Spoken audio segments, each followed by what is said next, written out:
உருட்டு நம்பர் 1, வாட்டரில் ஹனி கலந்து குடி. உருட்டு நம்பர் 2, நீ என்ன வேணால் சாப்பிடு, எல்லாமே ஒரே ஃபேட்டு தான். உருட்டு நம்பர் 3, அவன் கூட 100 வருஷம் வாழணும். சாரி. உருட்டு நம்பர் 3, ஜூஸ் மட்டும் குடி, மற்ற எந்த ஃபுட்டுமே சாப்பிட தேவையில்ல. இந்த மாதிரிலாம் உங்கள்கிட்ட எவனாச்சும் சொன்னான்னு வச்சுக்கோங்களேன். இந்த மாதிரி சொல்கிறவன் முக்கால்வாசி பேர் ஒல்லியாக தான் இருப்பான். அவங்க பாடி டைப் எக்டோமார்ஃப் இல்லைனா மெசோமார்ஃபுங்கிற பாடி டைப்பாக இருக்கும். இவங்க ஈஸியாக சொல்லிட்டு போயிடுவாங்க, மச்சி நீ இது மாதிரி பண்ணுறா அந்த மாதிரி பண்ணுறான்ட்டு. ஆனால் அந்தமாரி பண்ணால் கடைசியில் கிளாஸில் போய் மயக்கம் போட்டு விழுந்து நம்ம அசிங்கப்பட்டதாக இருக்கும். இல்லைனா அம்மாட்ட செருப்படி வாங்கினது தான் மிச்சமாக இருக்கும். ஆக்சுவலாக எப்படி பாடி ஃபேட்டை குறைக்கிறது, அதை பற்றி தான் இந்த வீடியோவில் பார்க்க போகிறோம். லெட்ஸ் இன்.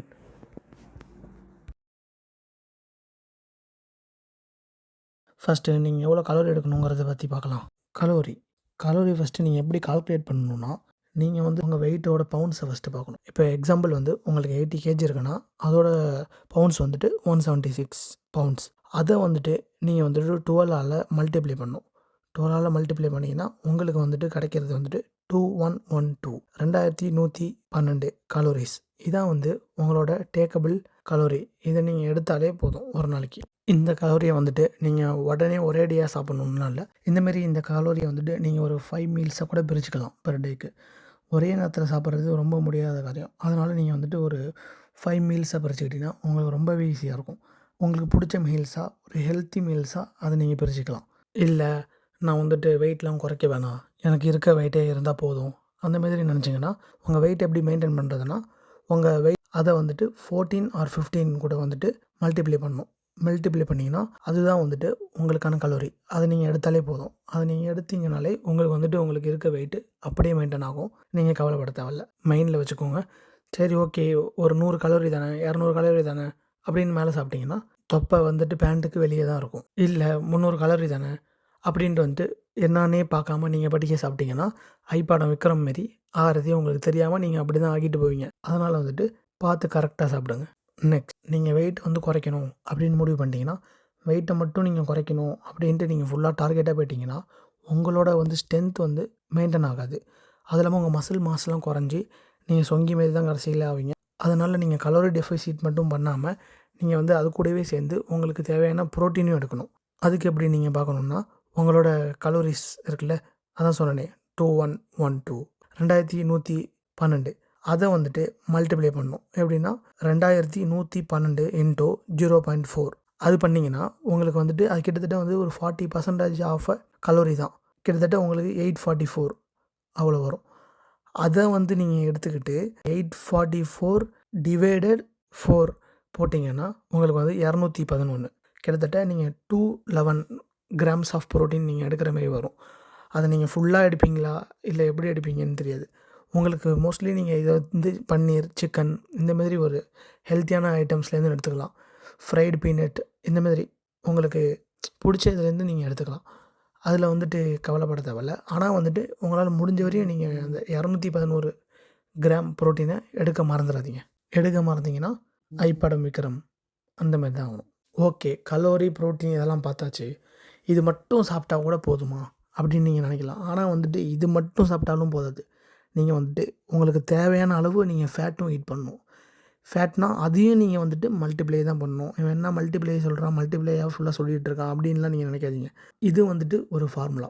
எப்படின்னா நீங்கள் மல்டிப்ளை பண்ணணும். இது எப்படின்னா உங்களோட கலோரிஸ் இருக்குல்ல, டோட்டல் கலோரிஸ், அதை எப்படின்னா டோட்டல் கலோரிஸ் மல்டிப்ளை 0.2 போட்டிங்கன்னா 422 வரும். அதை அப்படி நீங்கள் எடுத்து 422 டிவைடட் 9 போட்டிங்கன்னா 46 ஃபேட்ஸ் வரும். ஒரு ஃபேட் 10 to 11 கலோரிஸ் இருக்கும். இதுதான் உங்கள் டெய்லி ஃபேட் ஈட் ரொட்டீனாக இருக்கணும். இதை நீங்கள் ஃபாலோ பண்ணாலே உங்களுக்கு ஃபேட்டும் குறையும், உங்களுக்கு ஹெல்த்தியாகவும் இருக்கும் உங்கள் பாடி. இது உங்களுக்கு எப்படி ஹெல்த்தியாக இருக்கும்னா, இந்த ஃபேட் உங்களுக்கு உடம்பு மட்டும் கொஞ்சம் உடம்புல இருக்க எனர்ஜி மட்டும் உங்களுக்கு இருக்காது. உங்களுக்கு இப்போ ஜாயின்ட்ஸ், உங்கள் மசில்ஸு இதெல்லாம் ஸ்மூத்தாக ஒர்க் ஆக உங்களுக்கு ரொம்பவே யூஸ்ஃபுல்லாக இருக்கும் இந்த ஃபேட்ஸ். அதனால் இந்த ஃபேட்ஸையும் எடுக்கணும் மறந்துடாதீங்க. அப்புறம் கை பிடிச்சிக்கிச்சு, கை வலிக்குது, கிராம்ப் ஆகுது, எலும்பு ஜாயின்ட்ஸ் எல்லாம் வலிக்குது, இந்த மாதிரி சொல்லக்கூடாது. இதை கரெக்டாக எடுத்திங்கன்னா இது எதுவுமே உங்களுக்கு வராது. அவ்வளோதான், சொல்கிறத சொல்லிட்டேன். ஓகே அகிலன், இதெல்லாம் பண்ணால் உங்களுக்கு வெயிட்டு குறைஞ்சிருமாடா அப்படின்னு நீங்கள் கேட்குறதும் எனக்கு புரியுது. இதெல்லாம் பண்ணால் மட்டும் உங்களுக்கு வெயிட்டு குறையாது. அதுமாரி வந்துட்டு நீங்கள் இதை ஹோம் ஒர்க் அவுட்டாக பண்ணாலும் உங்களுக்கு வந்துட்டு வெயிட் தான் குறையுமே தவிர, ஆனால் நீங்கள் வந்து கடைசியாக வந்துட்டு உங்களுக்கு எனர்ஜி இல்லாத மாதிரி தான் நீங்கள் ஃபீல் பண்ணுவீங்க.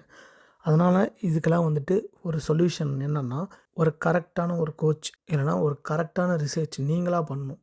நீங்களாக பண்ணால் தான் அது உங்களுக்கு தெரியும். இப்போ எப்படின்னா, ஒரு எக்ஸாம்பிள் வந்துட்டு நீங்கள் இதெல்லாம் கரெக்டாக ஃபாலோ பண்ணிவிடுவீங்க. எல்லாமே கரெக்டாக இன்டேக் பண்ணிக்கிட்டு நீங்கள் இருக்கீங்க. ஆனால் வந்துட்டு இப்போ நீங்கள் இதை மட்டும் ஃபாலோ பண்ணி உங்களுக்கு கலோரிஸ் பாடிலாம் குறைஞ்சிருச்சுன்னு வச்சுக்கோங்களேன், ரொம்ப ஒல்லியா, சொங்கியா இந்த மாதிரி ஆகிடுவீங்க. இதுமாரி ஆகிறது வந்துட்டு வேஸ்ட்டு தான்.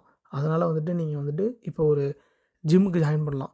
ஜிம்முக்கு ஜாயின் பண்ணி உங்களுக்கு வந்து எவ்வளோ வெயிட் முடியுமோ, உங்களால் எவ்வளோ வெயிட் முடியுமோ, நீங்கள் எவ்வளோ கேப்பபிளோ அதில் வந்துட்டு நீங்கள் எக்ஸர்சைஸ் செஞ்சு, அது உங்களுக்கு ஈஸியாக வெயிட் நீங்கள் அதிகமாக லிஃப்ட் பண்ண உங்களுக்கு வந்து ஓவரால் பெர்ஃபார்மன்ஸ், ஸ்ட்ரென்த் எல்லாமே இன்க்ரீஸ் ஆகும்.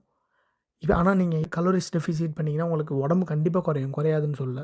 ஆனால் வந்துட்டு உங்களுக்கு பாடி ரொம்ப வீக்காக இருக்கும். அதான் இங்கே சொல்கிறேன். நீங்கள் வந்து அதனால் வந்துட்டு கரெக்டான ப்ரோட்டீன், கரெக்டான கலோரிஸ், கரெக்டான கலோரி டெஃபிசிட், கரெக்டான ஃபேட் டு ஈட் இதெல்லாம் ஃபாலோ பண்ணிங்கன்னா உங்களுக்கு கண்டிப்பாக வெயிட் குறையும். அது கூட சேர்த்து உங்களுக்கான தேவையான கார்டியோ, உங்களுக்கு தேவையான வெயிட் லிஃப்டிங், ஒர்க் அவுட் இதெல்லாம் பண்ணிங்கன்னா உங்கள் ஓவரால் பெர்ஃபார்மன்ஸ் இன்க்ரீஸ் ஆகும். அதான் இங்கே நான் சொல்கிறேன். அந்த மாதிரி நீங்களாக வந்துட்டு உங்களுக்கு வெயிட் குறையணும்னு சொல்லிட்டு வாட்டரை வந்துட்டு கம்மியாக எடுத்துக்காதீங்க. அது வந்து ரொம்பவே ரிஸ்க். அது நிறைய பேர் பார்க்குறோம், உயிர் போகும். இந்த மாதிரிலாம் நிறைய நடந்துட்டு இருக்கு சம்பவம். அதெல்லாம் வந்துட்டு வாட்டரை வந்துட்டு எப்பயுமே வந்துட்டு ரெட்யூஸ் பண்ணாதீங்க. அதனால வாட்டர் கரெக்டான அளவு குடிச்சிக்கிட்டே இருங்க. வாட்டர் குடிக்கிறத நிப்பாட்டாதீங்க. அந்த மாதிரி வெயிட் குறைக்கும்போது அதுக்கான டைம் கொடுங்க. நீங்கள் அவசரமாக பண்ணுறதுனால வந்துட்டு உங்கள் பாடி கண்டிஷன் தான் வந்து மோசமாக போகும். அது இல்லாமல் உங்கள் ஹெல்த் வந்துட்டு ரொம்பவே டேமேஜ் ஆகும். மென்டலாக டிப்ரெஷன் ஆவீங்க. இந்த மாதிரி நிறையா ப்ராப்ளம் வரும். அதனால் வந்துட்டு அதுக்கான டைம் கொடுங்க. பரவாயில்ல 3 மந்த்ஸ் கூட எடுத்துக்கலாம். உங்களால் முடிஞ்ச அளவுக்கு எக்ஸர்சைஸ் பண்ணுங்கள். முடிஞ்ச அளவுக்கு இதை ஃபாலோ பண்ணுங்கள். கொஞ்சம் கொஞ்சமாக வெயிட்டை குறைக்க பாருங்கள். ஓவராக ஒரே அடியாக குறைக்கணும் அப்படின்னு பார்த்தா ஒரே அடியாக முடிஞ்சிடும். அவ்வளோதான். அதனால் வந்துட்டு பொறுமையாக வந்துட்டு இந்த பிளான்ஸை ஃபாலோ பண்ணுங்கள். உங்கள் வெயிட்டுக்கு ஏற்ற மாதிரி ஃபாலோ பண்ணுங்கள். உங்கள் வெயிட்டுக்கு ஏற்ற மாதிரி ப்ரோட்டீன் சாப்பிடுங்க. உங்கள் வெயிட்டுக்கு ஏற்ற மாதிரி ஃபேட் சாப்பிடுங்க. இதெல்லாம் கரெக்டாக ஃபாலோ பண்ணிட்டு வந்தீங்கன்னா உங்களுக்கு கண்டிப்பாக வெயிட் குறையும். மறக்காமல் வந்துட்டு உங்களோட ஸ்ட்ரென்த்தனிங் ஒர்க் அவுட்டும் பண்ணுங்கள். உங்களோட கார்டியோவும் பண்ணுங்கள். உங்களோட ஸ்ட்ரென்த் இன்க்ரீஸ் ஆகாததில் ரொம்பவே கான்சன்ட்ரேட் பண்ணுங்கள். அது உங்களுக்கு கண்டிப்பாக கடைசியாக புரியும் ஏன்னு. அவ்வளோதான், சொல்கிறத சொல்லி முடிச்சுட்டேன்.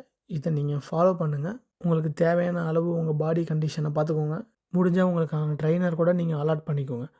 இதெல்லாம் ரொம்ப இம்பார்ட்டன்ட். நீங்களாம் எதையும் தனியாக பண்ணி ரிஸ்க் எடுத்துக்காதீங்க. உங்களுக்கு ஃபேட் லாஸ் பண்ணணுமா, ஒரு நாலேஜாக இருக்காங்கன்னா அவங்கள்ட்ட கேளுங்க. ஸ்பெஷலாக ஸ்டெராய்ட்ஸ் எதுவுமே எடுத்துக்காதீங்க. அவ்வளோதான்.